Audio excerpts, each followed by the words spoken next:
What is up, New York Jets fans? It's something a little different tonight. I have a great interview scheduled, and I want you guys to enjoy it. I'm going to enjoy it, but I am Midnight Mike, your late night New York Jets host, and I'm coming to you with a video. Usually, you guys see me live Saturday nights, 9 p.m. Eastern Standard Time, or Tuesday nights right after Talking Jets at 10 p.m. Eastern Standard Time. And of course, when the season is going, I give a short 5 to 10 minute reaction video after each game. And if the Jets lose, boy, it gets really, really saucy. Either way, we have to talk. If I'm the godfather of the Midnight Mike Show and the Midnight Mafia, we're about to talk to the godfather of Jets content creation. Ladies and gentlemen, please welcome Jake Asman to the show. Jake, how you doing tonight? Hey, Mike, I appreciate the kind words. Thanks for having me. Absolutely. First, before we start, I am so jealous that you still have your 1998 AFC East champions hat. I don't know where mine is. You know what? It's actually 2002. I just got this though. I had to get it online because I couldn't find it. So I wanted it ahead of the upcoming season as a nice little reminder on what the goal is for at least the regular season for this Jets team. I wish it was 98, but I got the 02 hat on here the last time they actually won the division. Well, I'm looking at it, and now that I see it, because the 98 one was green, and I guess where it says champions was a little different, but I'll tell you, aside from it being white, the 98 one looked almost exactly the same to that. And I know I still have mine somewhere. I just know it got crushed throughout the years, and I knew I would never have thrown it out. Now, would my wife have thrown it out? That's a possibility, you know. But yeah, look, I mean, hopefully there's new hats this year for all of us to get. That's definitely the goal. And what do you think? I mean, let's be honest here.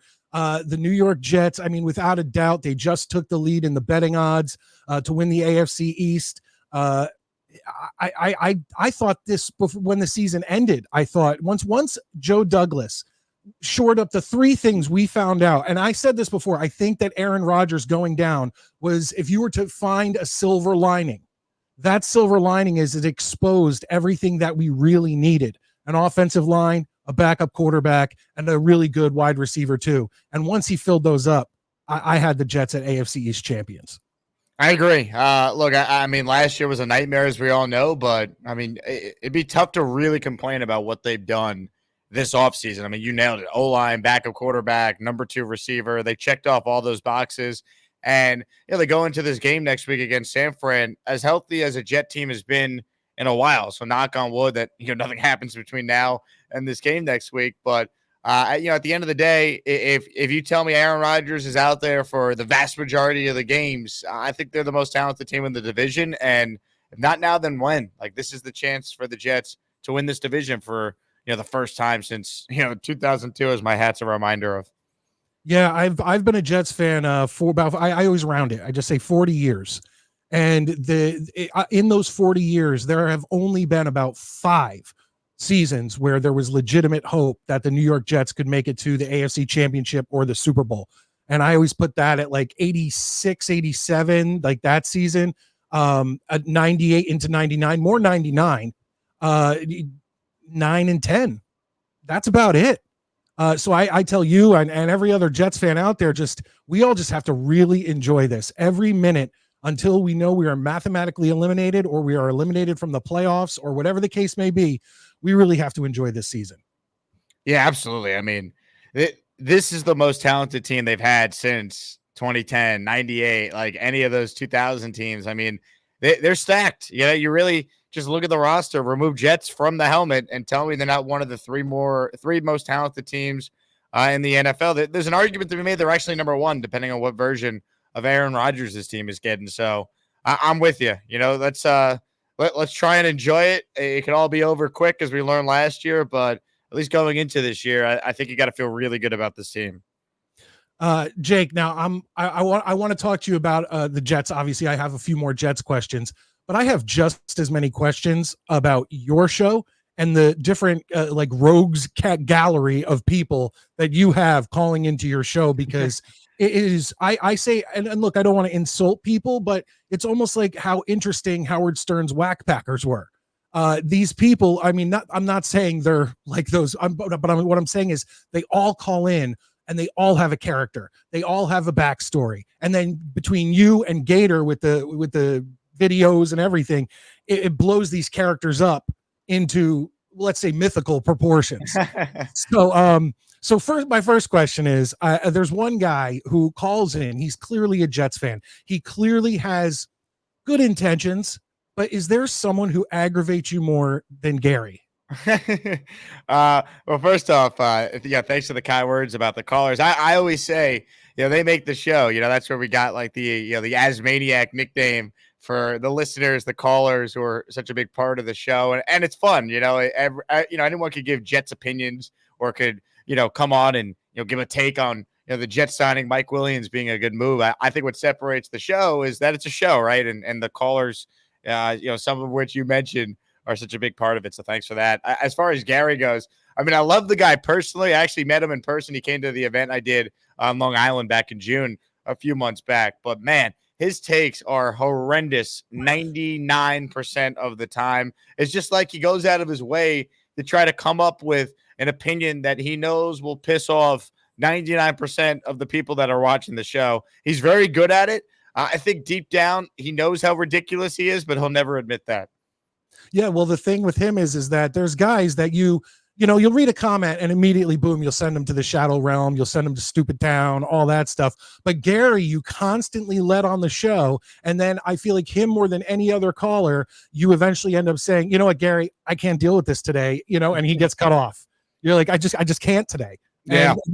But with Gary, it's so funny. The other day, I'm getting in the car with my wife and my kids, and we were driving. I forget where we were going. But I get in the car and I'm going, chicken doesn't go with pasta. And my wife's like, what are you singing? And then I had to explain to her the Gator videos of that. And then I sang her like one or two of the Bobby songs.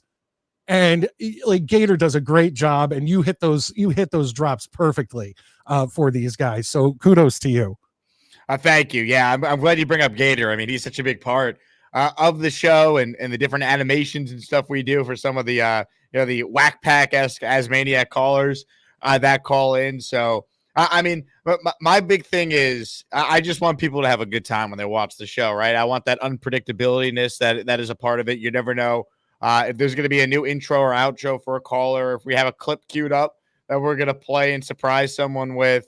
A different graphic that we might throw in a new Shadow Realm graphic or someone in the hall. I mean, I talk about the Jets year round. It's literally my full-time job. For over a year now, I've been doing this, 2 shows a day on one football team for the most part. So you got to keep it light. You got to keep it fun. And, I think the callers and certainly Gator are such a big part of that. And look, the chicken and pasta stuff is great. I find myself singing that. The Bobby Bunch song has been in my head the last couple of days. I can't stop singing that. So it is addicting, which is hilarious at the same time. Okay, I got more Jets questions, but real quick, I was speaking of these guys, and there's a few of them I can't leave out. I have a hard time, and maybe you can clear up this. I have a hard time believing the Lane Train is a real person.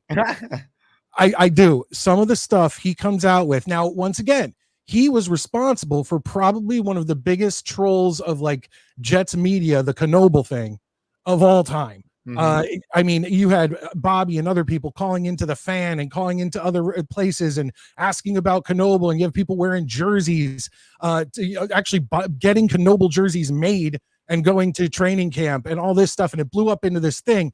But tell me, like, Lane, is this for real? I mean, it can't. Some of the stuff he says, it's almost like it can't be.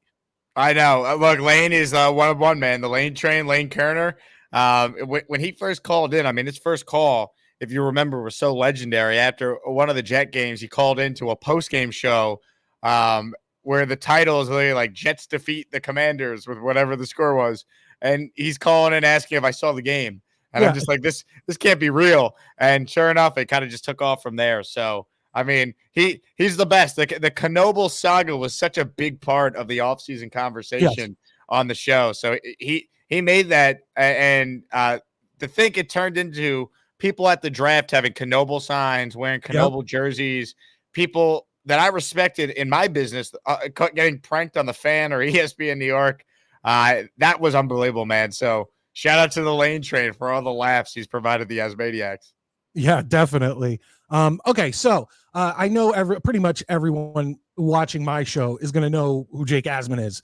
But I just want to tie up it all. How did you become a Jets fan, and what was your first Jets memory? Your first great Jets memory growing up?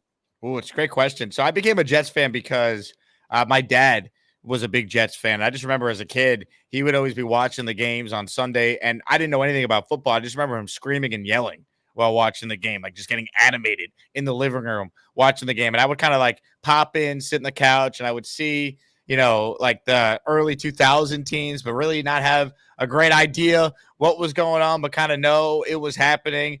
And so it kind of got passed down from my dad to me. My grandpa, my dad, I mean, they were season ticket holders at Shea Stadium. Like my dad, was a Namath fan, so that's kind of where it all began. It ran in the family.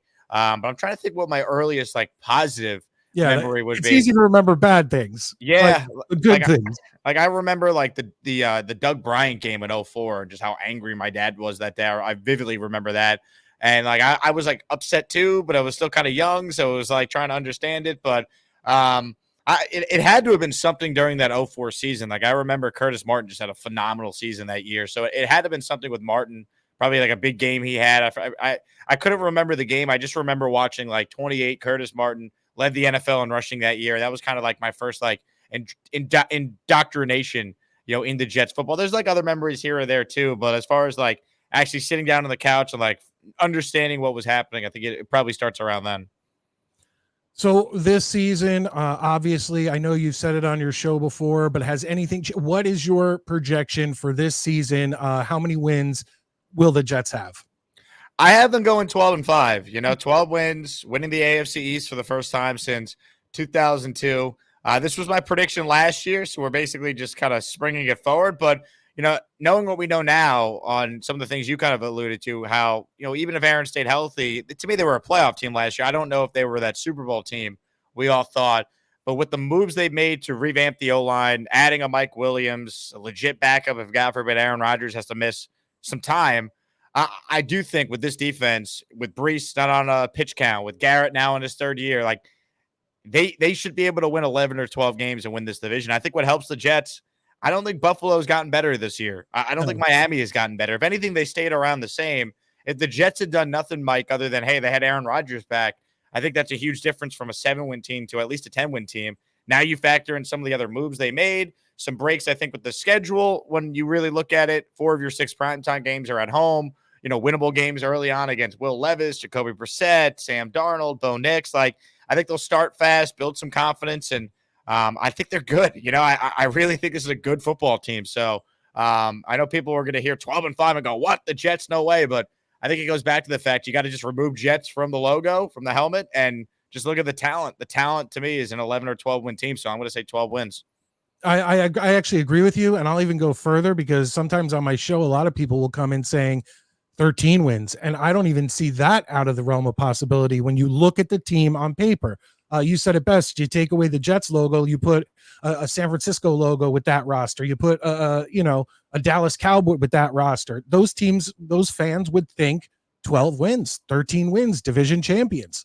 Yeah, I'm going this kind of the same way you are, 12 wins. But even when people come on and say 13, I still don't. I still can't sit there and say there's no way that'll happen, because when you look at the schedule, they have they have the games that they can win and win the division.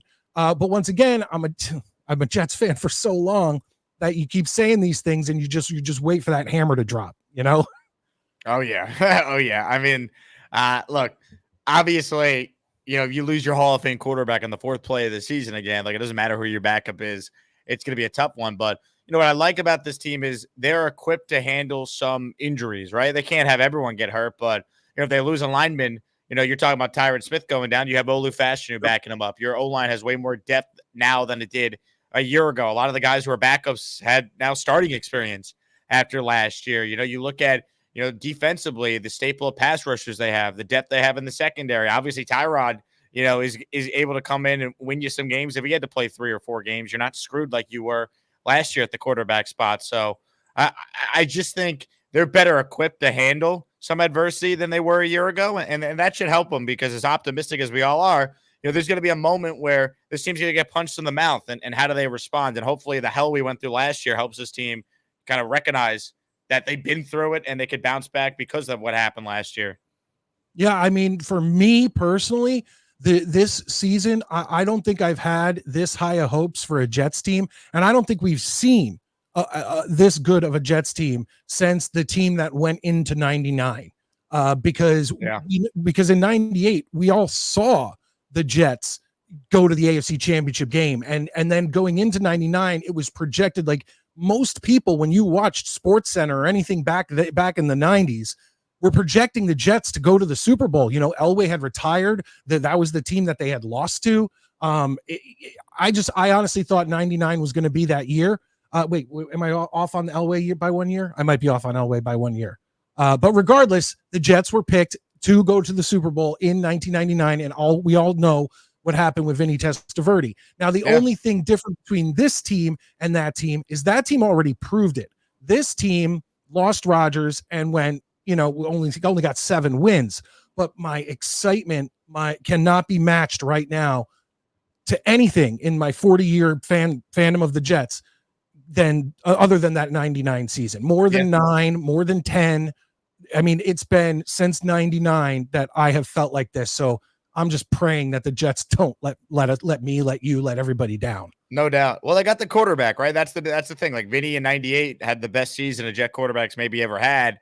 So you go in the '99 with, the feeling of, hey, like we were knocking on the door. Now it's our time. And it was ripped away in the first game of that season. This team, to me, from a quarterback standpoint, like you can make a case Rodgers is the best quarterback they've had since, Vinny Testaverde going into '99. As good as Chad was, Chad was solid. He didn't have any years like Vinny did in '98. Sanchez was more of a passenger on those Jet teams in '09 and 10. And obviously Fitz in 2015 was awesome to the last game. So you can't even compare it to what Vinny did, where they went all the way to the championship game. We're up 10 and probably should have went to the Super Bowl that year and then crushed the Falcons like many people would pick the Jets to do. So I'm with you. Look, I think when it comes to Rodgers in particular, if he's healthy, I just don't see him being bad. Like maybe he's not the MVP of the league, but does anyone actually think Aaron Rodgers with his arm, his smarts is not going to still be a top 12 quarterback in the league? Like I'm probably underselling it. He probably will be a lot closer to 5 than he will be 12. But you know what? If he's in that 10 to 12 range, you'd sign for that right now, because with this defense, that should be enough to win 11 or 12 games. Yeah, absolutely. And once again, have we even had a quarterback like Aaron Rodgers? I mean, you could go back and say Fitzpatrick, but you can't compare. You could go back and say Brett Favre, but once again, Brett Favre was just they always called him a gunslinger, and it's because he would throw something up, and anyone could come down with it. But Aaron Rodgers is so much smarter than that. And I feel like Aaron Rodgers would throw it away as opposed to potentially getting an interception like Favre would have. Yeah, 100%. And, Favre was obviously really good to start 08, but then when he suffered the bicep strain, he wasn't the same guy down the stretch, right? Like we were kind of robbed of Brett Favre as a Jet because he then goes to the Vikings the following year. They're 12-4, and he had one of his best statistical seasons ever. Like he still had a lot left. The Jets were 8-3 in 08, and then he got hurt, and they obviously fell apart. Like that was a really good Jets team in 08, which you saw it in 09 because with a rookie quarterback holding them back, they still were able to go all the way to the AFC title game because of how good they were. So, you basically marry the talent of the roster with a huge upgrade at quarterback from those 2010 teams to now. It's certainly, to me, you can make a case it is their most talented team since 98, 99 because of, once again, that comparison of Vinny coming off 98 to 99 to Aaron Rodgers, to me, still being a top 10 quarterback in the league. Yes, absolutely. I want to get back to some of the guys on your show and ask you about them. I have a few more here. First and foremost, I want to thank the big fella. He's a channel member on my show. And today, I didn't even realize my channel membership had ran out, but I was gifted a channel membership from the big fella on your show earlier today. Love that. I want to thank him for that because I spent it was last Thursday at work because I took off Friday. Last Thursday at work, I spent probably half my workday watching all of the highlights of the Jake Asman show that I guess Gator put together. Yeah, the best of. We've been putting those out a couple times a month. Basically, a recap of the funniest, wildest moments from the show. So Gator is a master of editing all that. We have my guy Boomtown, who's basically logging the show every day, time-stamping the best moments, and then Gator works his magic. So it's a team effort on those. I'm glad that you're a channel member now, and you can obviously watch them all. Yeah, well, that's what when I got the channel membership, I was like, Oh crap! I didn't even realize it ran out because I was watching. I mean, you had some of them as members only, at least on Thursday of last week, and I think I didn't watch them in order. I just, as they came up on my phone. But was it the most recent one with Bobby's lamp? Yes, Bobby's cricket Okay, lamp. Yep. so that's what I'm going to ask you. Okay, so what's the most iconic? Is it Bobby's orange chair, Mm-hmm. Bobby's hats, or Bobby's crooked lamp? I think the hats is probably the most iconic just because that's kind of what started all of it. Like Bobby would call in wearing like an old Yankee looking hat that looked Yep. like Babe Ruth wore it back in the 20s. So Yeah. I was like, you know what, Bobby, like I'm a Yankee fan too. Like I'll send you a new Yankee hat. So that was the first hat I sent him. And then I was like, well, he's calling a Jet show every day. Like we got to make this guy a Jet fan because he was, a Giant fan before all this, but the Giant YouTubers, there aren't any, and they don't let him come on the show like I did. So he became a Jet fan. So I'm like, you know what? Let me send him some Jets hats. So then I got him a couple of Jets hats. And then when I launched my merch store at jakeasman.com, I'm like, well, I got to send Bobby some Jake Asman hats. So now he has that. So I think over the last year alone, I'm probably responsible for like half of Bobby's like wardrobe between like t-shirts and hats. So I got to basically keep making more merch so I could send it to Bobby. So then he has more clothes and hats he could wear on his show, which is now the longest running, YouTube show ever, like 24 hours streaming. So you know how it goes. Bobby's Zoom meetings. I mean, that's basically what they are. And my co-host, normally on my live shows, Maddie said that, what did he say? He said, Bobby is the only Jets content creator who creates 10 hours of content a day, but doesn't talk about the Jets because it's just everybody just talking. And I'm also shocked that how many ladies Bobby brings into his show. I mean, the ladies love Bobby. I know. Yeah, it's we're all just kind of battling for second place when it comes to Bobby Midnite. There's no doubt.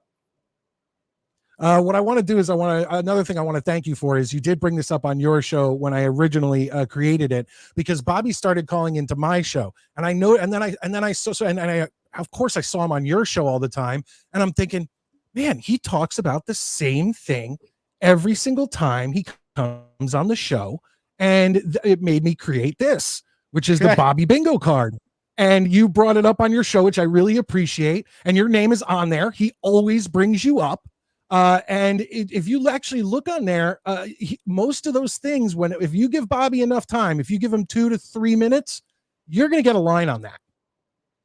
It's just the most accurate thing I've ever seen. And like you nailed it. Like even like the subtleties with, can I stay in the back? Like I loved it when you first showed me that. So, I mean, it's spot on. I mean, it's going to be funny to see, what happens if this team is actually good, what some of the calls from Bobby and some of the calls from the other Asmaniacs turn into. If, instead of complaining and being upset, we're actually celebrating, wins and hopefully a playoff berth and, dare I say, a run to a Super Bowl. Well, it's going to be so foreign to all of us. Like none of us have ever experienced something that great. I mean, we got to AFC championship games, but if we get into the playoffs with, like you said, a 12-5 or maybe even a 13-4 record, can you imagine? Like we're all not going to know what to do with ourselves. It's going to be so new to us. I hope we get to experience it, right? Like, it's funny. There's been a lot of there's a lot of Jet content creators, a lot of podcasters, a lot of show hosts on YouTube, and for the most part, I don't know if there's any that's actually covered a winning season. Like maybe there were some that were around for the Fitz year in 2015, but like there were no Jet YouTubers in 2010 when they were going to the championship game for the second year in a row. Like I can't even imagine how much fun that would have been in a different life if this was all around, 14 years ago. So hopefully this is a year we all get to kind of experience it together. We are all praying. We are all praying. Last thing I will bring up about one of your guys is, man, I was watching live both shows, and I most of the time I watch on the replay, and I'll just have it in my ear, and I'll be working, and I'll just have the show running. But I was lucky enough to be watching live, and I laughed as hard as you did the 2 times that V-Man called in, and he was asleep. Like I don't even know. Watching your reaction made me laugh even harder because it was so absurd that he's just laying there sleeping, and you just kept him on and continued to enjoy what a great moment in your show that was. Yeah, look, I mean, when something like that happens, like it's like a blessing from the YouTube gods. And I mean, V Man is it's just one of one. I mean, he's V Man. There's no other way to really describe it other than that. And when he fell asleep, I mean, both times it was beyond funny. And like it was a moment, man. It really was. Like I get asked the most about Bobby, V Man, Lane, Cheats fan, like all these callers who have like their Oh, own jeez. characters and personalities. It's amazing. It makes the show as we were talking about earlier. So V-Man's a part of some legendary moments, and I finally got to meet him in person a few weeks ago at the watch party I did at T Squared Social for the Panthers game. And V-Man said on the show, I think earlier today it was, that he'll be there for week 1, a week from tonight. So I'll be seeing V-Man in person, watching a regular season game with him, and hopefully he stays awake for the whole thing, and we could watch a Jet win together. I think he'll be able to stay awake in a loud bar setting. Hopefully, he will be able to. I hope so. Okay, I have one question, and then I have a quick lightning round. I'm going to let you go. Who are the top 3 Jets that you've seen in your lifetime? And I don't mean like you had to be at a game, but during your lifetime, who are your favorite 3 Jets that you've watched play? Great question. Favorite Jets that I've seen play. So this is not like the best Jets I've seen, just like my favorite personal Your ones. personal favorites. Darrelle Revis would be probably number 1 for me.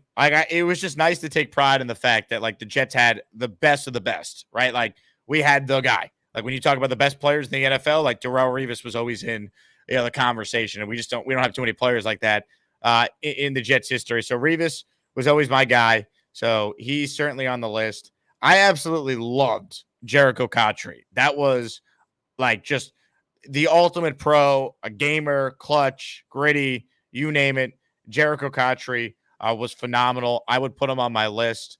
Let's see. So we got Cotchery, we got Revis. This is tough. I mean, I love Chad. I love Sanchez. It's tough to pick one there. Love David Harris. Oh, this is tough. Like, it's either I mean, I'm okay if Brick or Mangold. you just want to go with those 3. Oh, Mangold. Yeah, I'm going Mangold. I'm going Nick Mangold. I love Mangold, love the personality. I've had him on the show a bunch over the years, and he's always been great. So we're going Nick Mangold. We'll go Cotchery, Revis, and Nick Mangold as like my top 3, like favorite Jets. But honestly, like looking at the current team, like I could easily say Garrett. I could easily say Sauce. I could say Brees. It's I think my answers are going to be different after this year once they finally kind of have this fun ride. If I feel like I almost got to put Garrett on now because I've been lucky enough to actually meet the guy a couple times and get to know him a little bit. And what you see is what you get with him. So it's tough to just pick 3, but I think it's a testament to the talent they have on this team and just how likable some of the guys are. That I think it's a real tough conversation when you start talking about guys on the current team. All right, Jake. Now I had a podcast for 10 years and it was about 80s and 90s pop culture, horror, things like that. And I always used to, when I had guests on every now and then, and I would always do what I call a lightning round. And I'm just going to give you 2 options. You pick one. But I'm going to start out with stuff I would have asked then, and then I have the Jets ones. Okay. So first off, Super Mario or Sonic the Hedgehog? Ooh, Super Mario. Nice. Coke or Pepsi? Coke. Nice. Jason Voorhees or Michael Myers? Ooh. Jason Voorhees. Nice. He does some great kills. Okay, now here's the Jets ones. Are you ready for this? You have to imagine it's the Super Bowl, and you are going to bring in one of these 2 guys at their best. So throw out all the bad stuff. Just focus on their best. Okay. You need a quarterback. Is it going to be Vinny Testaverde or Chad Pennington? Ooh. You said at their best. I mean, at his best, Vinny in '98 is probably the best quarterback season the Jets have had in the modern era. So Vinny T is my quarterback. Nice. And I love that answer because I am like Vinny is my favorite Jet of all time, period. And it was Vinny because I never saw the Jets. Well, I mean, there was that. I was like 2 years old in 81 or 80 when they went to the Mud Bowl, but Vinny was the first guy to give me real hope. And so that's why he just holds a special place in my heart. All right. At running back, Curtis Martin or Breece Hall? Love Breece, but I mean, Curtis is in the Hall of Fame. I feel like out of respect to what he did, the longevity. I mean, we were talking about that 04 year. I mean, he was the oldest player to win a rushing title in NFL history. So Curtis Martin, I got to go with him. But Brees is going to make that a real conversation, I believe, after this year. Yeah, after this year or whatever, that could change. Yep. But I would go with Curtis too. All right, wide receiver, Al Toon or Wayne Corbett? Ooh. Corbett because of the longevity. Toon obviously was great. Didn't do it as long as Corbett did.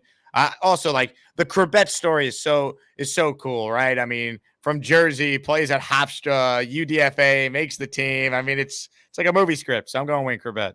All right, this is the last one, Jake. At their best, I know this is going to be hard. Zach Wilson or Sam Darnold? Oh, it's easy. Sam Darnold. I mean, as bad as Zach Wilson or as bad as Sam Darnold was at times, like Sam Darnold actually gave you like legitimate hope. Like there was a 4-game stretch at the end of his rookie year where, statistically, Sam, I think, had like the highest quarterback rating in the league in that sample. Like he looked good. Like there were moments you could point to, like that Texans game his rookie year, the game against Aaron Rodgers and the Packers his rookie year where he played really well in a tough Jet loss. Like there were moments where you saw it with Sam. Zach would give you like glimpses, like a play here or there, maybe a half here or there.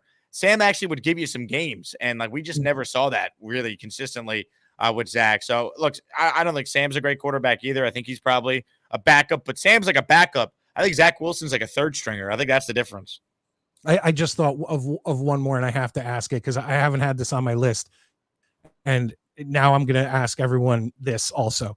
Who's coaching at their best, Rich Kotite or Adam Gase? Man, this is the hardest question I've been asked ever. I think you got to go Gase, right? I mean, I'd probably go Gase.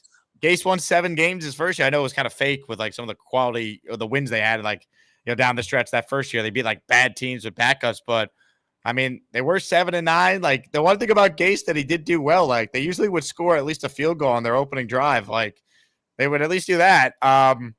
Yeah, this is a tough one. I probably would say Gase, but you're not feeling great with either. I think it's fair to say. No, absolutely not. All right, Jake, do me a favor. Give me anything you want to plug and where you're going to be for that San Francisco game. Let everybody know.